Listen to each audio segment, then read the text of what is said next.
I'm so thankful to be able to own a home in the city that I grew up in.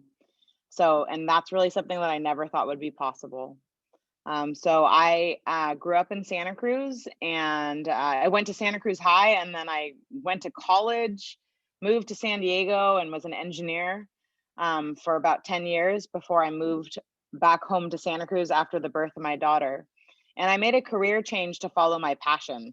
I've always wanted to be a math teacher, and so I went back and got my teaching credential.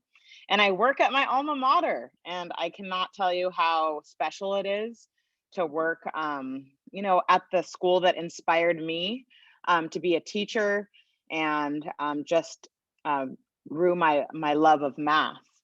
And so now to be able to really know that I can stay in Santa Cruz is a huge relief, because I think that Wendy had addressed this earlier when she said how difficult it is for teachers, especially new teachers, to be able to afford to live here.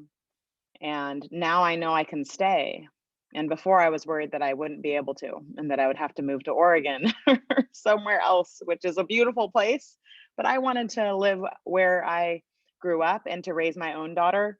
Um, I would say that I've learned so much just in a couple of months of actually volunteering on the site. So I'm a math teacher, and I know everything about perpendicular lines. I know that a perpendicular line, that slope is like opposite reciprocal. Uh, but actually sawing a perpendicular line, yeah, I had to learn how to do that. And I feel like it's just so special that I can bring this into my classroom, right? Like, because I'm going to have kids that are not necessarily going to go to college. 44% of students go to college. Many more students, not many more, but there are people who are going to go into vocations.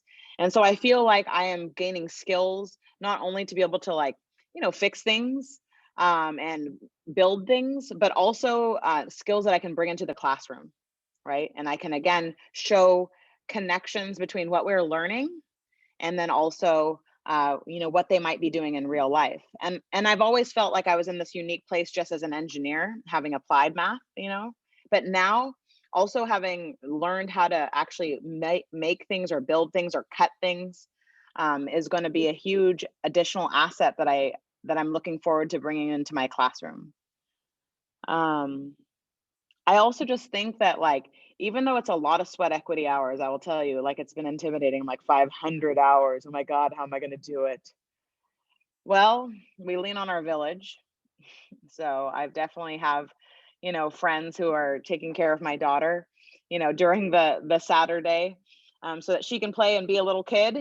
But at the same time, we've had conversations just about how I won't be there right now.